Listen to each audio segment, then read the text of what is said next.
Hi everyone, welcome back. Today we will be discussing distributed concurrency control. This is a topic from where I ask a lot of questions in my HLD interview and also in rapid fire round. But till now, none of the candidates has been able to answer the questions. So I thought of creating a video out of it. So let's get started. So today's topic is distributed concurrency control. Let's first start with some basics. So let us get accustomed to some of the terms. These terms you might have come across in your operating system classes. So I won't be making a detailed remark on this, but let's try to revise them quickly. So the first thing is what a critical section is. Critical section is a code block having or dealing with shared resources, for example, seat or slot. For example, in a movie theater, you will be seeing lot of seats are there. Now this seat, which is being booked by multiple customers at the same time, is a shared resource. And hence, we will call this seat as a critical section. The second thing is context switch. In your operating system, you might have heard about threads. So let's say two threads are there, and we have one CPU core. Now, let's say this is Spotify, which you are listening to, and this is, let's say, I would say Google Docs. With one CPU core, can you imagine how you are able to listen to the music as well as at the same time you are able to type in Google Docs as well? How one core is able to handle all these two tasks at the same time? Well, it is actually this CPU core is dedicating some time here and some time here. And this sometime is actually called as context switch. Basically, it is switching between these two tasks so frequently and so rapidly that to you it appears that they are running simultaneously. And this is the concept of context switch. So it is switching the context between Spotify and Google Docs to provide you a seamless experience. The third point is processes and threads. Uh, a very simple example for process you can consider as Google Docs. This is a process, a program which is in execution, running inside random access memory or RAM. Now, inside Google Docs, one thread can be to type. Whatever you are typing, it is being appeared on the screen. The second thread can be, it is checking spellings, let's say spellings check, whether they are grammatically correct or not, or any other way to write the sentence in a better way. So these two threads are running in the same process, which is Google Docs. So this is the concept of processes and threads. The third concept is transaction, also represented as TXN, transaction. Transaction basically helps avoid inconsistency and maintain integrity in database. For example, consider that you are sending money to your home. So you are A and your home is B. Let's say your father or your mother is the recipient. So they are sitting in the home. You are sending some amount of money. Let's say some INR you are sending. Is this the correct way to represent the program? Debit amount for X from A and then credit the same amount X to B. No. What happens if after the debit part, something went wrong here? Between credit and debit, there is a gap, right? Some processing is happening. And during that, something, let's say the server crashed or some network glitch happened. So this is not the correct way because you haven't debited the amount, but the amount was not credited due to the server crash or let's say network glitch.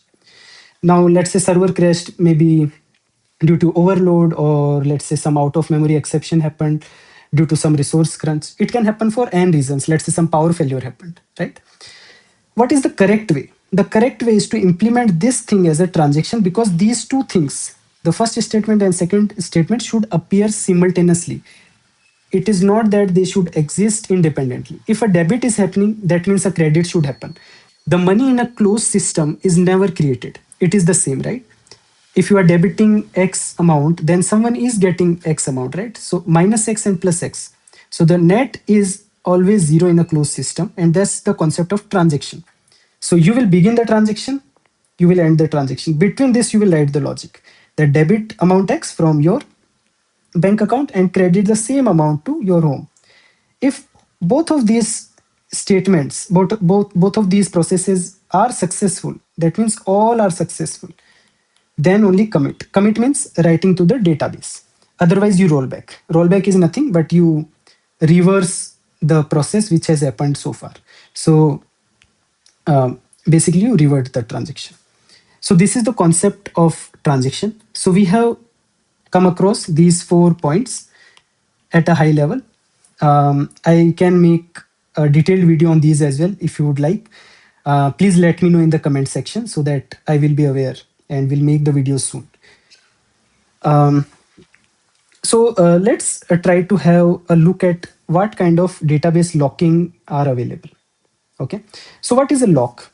When you go outside your home and nobody is at home, you have a lot of resources in your home. Let's say lakhs or crores of jewelry is there, lot of expensive devices are there, and whatnot. So what you want is a lock. You put it on the door so that you are holding the key or some trustworthy person is holding the key, and only with the key they are able to open the lock. So this is the same concept in database as well. This concept has been borrowed from real world only. So what a database locking is, no thread should update a locked row, correct? Because if you locked your home, then no one who is not having a key to the lock should be able to access your home, right? So no thread should update a locked row. Basically, database is in terms of rows, right? Relational databases, if you see, you have rows. Each one is identified with a primary key. So we are talking in terms of this. If one thread has put a lock on row one, then no other thread can have access to row one. We will talk about what type of access, but this is the concept of locks. Now, two types of locks are there. One is shared, one is exclusive lock. So shared is represented as S and exclusive is represented as X. So S is what? It is shared. Shared in terms of what? See, anywhere inconsistency happens, it is always because of writes.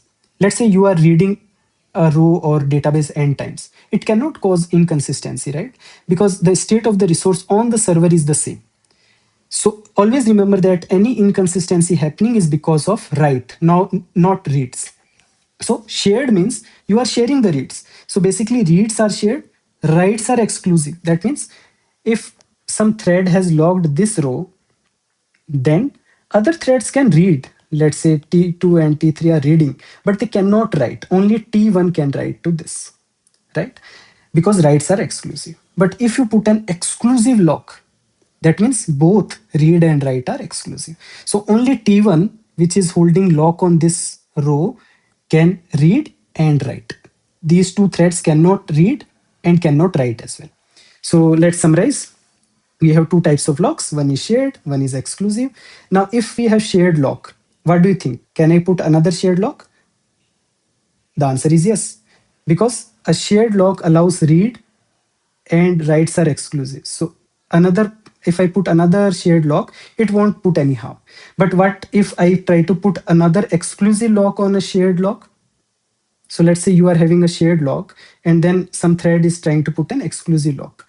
If you allow this, then you are breaching thread one's right, because thread one has put the shared lock. It is allowing others to read, but writes are exclusively with T1. If you put this exclusive lock, which is being put by T2, then it will make reads and write exclusive to T2, right? So it will harm T1's intent. So that's why we do not allow exclusive lock on shared lock. What about exclusive lock? Since reads and writes are both exclusive, so we do not allow a shared lock, neither do we provide exclusive lock on an exclusive lock, right? The another concept is ACID. ACID you might have come across in relational databases very often in your DBMS class as well. So what is ACID? I would very briefly explain. A stands for atomicity, C stands for consistency, I for isolation, and D for durability. Atomicity is just like we discussed this transaction, right? Atomic means which cannot be broken down. It is derived from the word atomos. I believe it is a Greek word, but atomic means it cannot be divided. So either these two statements happen simultaneously or none of these take effect. So this is what atomicity is. Consistency is any system which is consistent before should be consistent after the transaction. For example, if you had 20 rupees before and you transfer 10 rupees, then you must have 10 rupees after, and someone must have 10 rupees. So the total before was 20 and after as well 20 rupees, right? After the transaction, because it is a closed system. Isolation is, let's say multiple threads are running. These threads should not intervene with each other's execution. And this is the concept of isolation. It helps prevent inconsistencies. Then what is durability? Durable means something which is persistent. So you write the state in the database. So in case of any failure, let's say if your RAM random access memory crashed or the power went up. So since RAM is a volatile memory or cache is a volatile memory, all the data is gone. But since you are persisting that, it is a durable system. So you can recover when the power comes or the crash is recovered, you can recover it back from the database. You can restore the state. Cool. Now let's discuss the type of read inconsistencies. What are the type of read inconsistencies in production? There are three read inconsistencies. In this video, we will talk about them. And in the next video, I plan to explain how do we mitigate these inconsistencies. So the first one we will discuss in this video is non-repeatable reads. Let's go over the definition. Don't worry, this definition might look intimidating, but as we go through the example, it will become more apparent that this is a very simple concept. What a non-repeatable read is? Non-repeatable reads are when transaction reads committed updates from another transaction and the same row now has different values than it did when the transaction began. Okay. I will explain it through an example very soon, but let's move on to the definition. A non-repeatable read occurs when during the course of a transaction, a row is retrieved twice and the values within the row differs between reads. This is the same thing as mentioned previously in this. So these two statements are almost equivalent. Let's go through the example. These are the times. Okay. And time is increasing in this direction. So T5 time is greater than T1. So as we move down, you will see that time is increasing. So let's say we have a transaction A, okay? And we just begin the transaction just like we have seen here. We are beginning the transaction and we will soon end the transaction as well. In between, we execute some logic. So let's say we begin the transaction. The thread reads the state in the database. It retrieves that ID is 1 and status is free. So after reading this ID1, it sees that status is free at T2. Now what happens? Let's say at T3, when thread 1 was idle, let's say context switch happened and some other transaction, let's say being executed by thread T2, it came and then suddenly changed status from free to booked. Now context switch happens back to thread T1. So it again reads the same ID1. But since this free has been changed to booked from transaction T2, thread T2, now it is reading status as booked. So the first time this transaction read, it retrieved that status is free. But the second time it again read, the status is booked. And these two states are different. And that is the definition. Let's go over this definition once more.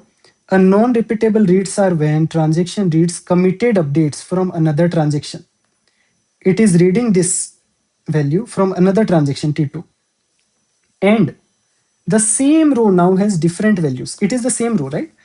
ID1 and ID1. It is the same row, but it has different values. So earlier it was free, now it is booked. Then it did when the transaction began. So this is called as non-repeatable reads. You cannot repeat the read in terms of the same values. Obviously, you are reading multiple times. So you are repeating the reads, but those reads are not same because the values retrieved are different. Let's move on to the second read inconsistency, which is phantom read. If you have understood the first Example. Then second one is very easy. Second one is just a similar scenario here, just that instead of rows, it will deal with aggregation. Let's say count of rows. So let's go over the definition. So phantom reads are similar, but when reading from committed inserts and or deletes from another transaction, there are new rows that have appeared or disappeared since we began the transaction. When does it happen? A phantom read occurs when in the course of a transaction, two identical queries are executed, just like we executed in first read inconsistency, which is non-repeatable read, right? So two times we read, and the collection of rows, which is aggregation, returned by the second query is different from first. I am talking about aggregation, not individual rows in this read inconsistency. So we will talk in terms of sum, let's say average, max, min, right? These are some examples of aggregation. Now, and I think count as well. So five types of aggregation. Again, time is increasing this way. So a transaction just began. Let's call it transaction A being executed by thread T1. Okay, this is the state of database when this T1 started. So ID is 1, status free, ID is 3, status is booked. It reads the rows where ID is greater than 0 and ID is less than 5. So both the rows qualify because ID 1 and ID 3 come between 0 and 5. So it reads two rows, ID 1, ID 3. Now, at T3 context switch happens to thread T2, which is executing, let's say, transaction B. So some other transaction inserted the row ID2 and committed. So since it is committed, it is returned to the database. So this new row has appeared, right? So now earlier there were two rows, but now there are three rows. So again, this transaction A being executed by thread T1 is reading the rows with the same condition. So now it reads three rows. 1, 2, 3, because all of them qualify between 0 and 5 condition. So this time the number of rows that has been read is 3. Earlier it was 2. And that's the example to explain phantom read. Now again, let's go over the definition. Phantom reads are similar to non-repeatable reads, the first type we discussed.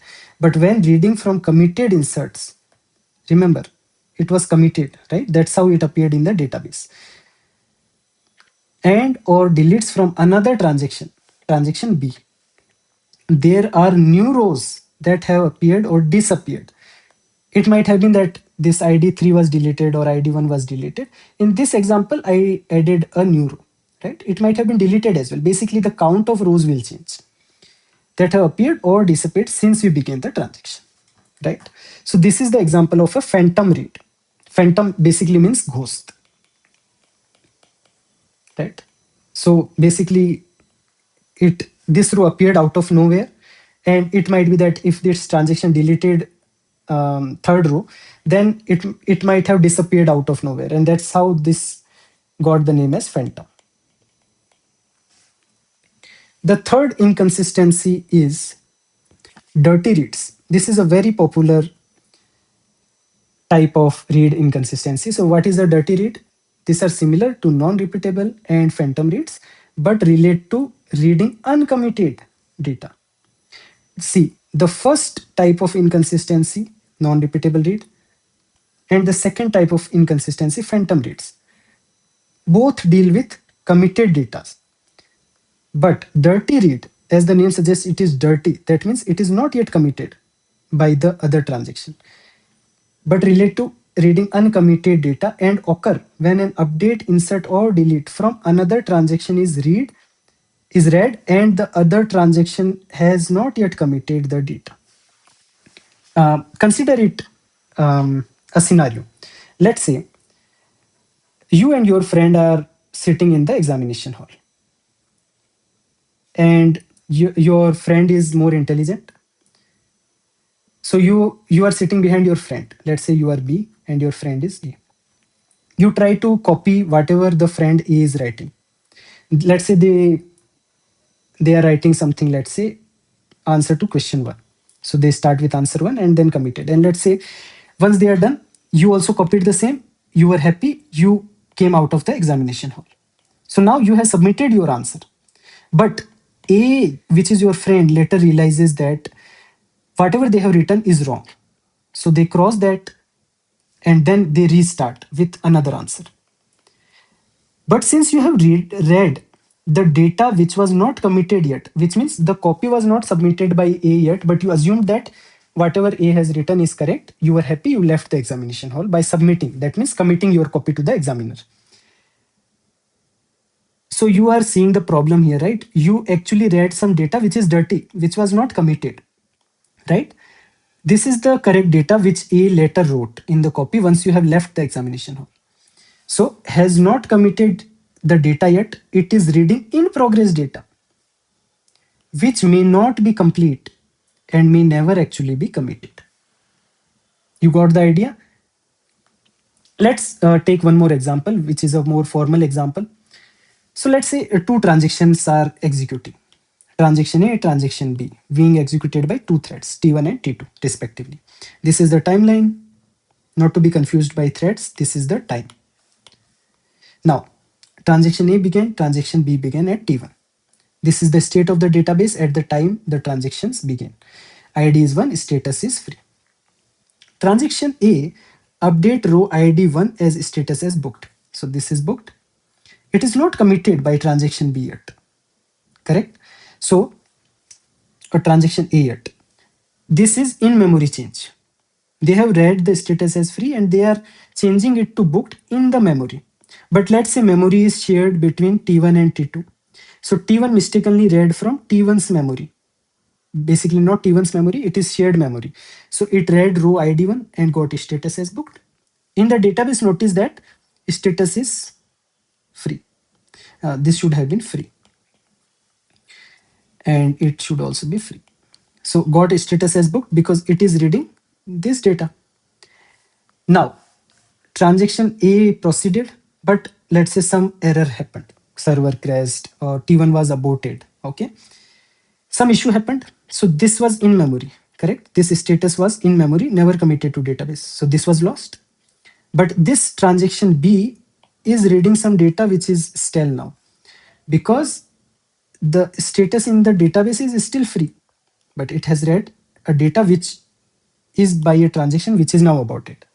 So it basically assumed that, okay, this row is booked. It just did some computation and committed. Now you see the problem. This status is still free. It should have been free. The status in the database is still free because T2 never acted on the database. It acted on a shared memory or some memory which is being written by T1. Right? So let's go over the definition again. A dirty read are similar to non-repeatable read and phantom reads, but related reading uncommitted data, which is not written to database yet, and occur when an update, insert, or delete from another transaction is read and the other transaction has not yet committed the data. It is reading in progress data, which may not be complete and may never actually be committed. So these are the type of read inconsistencies we deal with in our production systems. And I hope you liked the video. Please like and subscribe the video. In the next video, we will discuss the mitigation strategies. I will talk about isolation levels, optimistic and pessimistic concurrency control, which I often ask in the interviews. And then we will also discuss the two-phase locking. Thank you.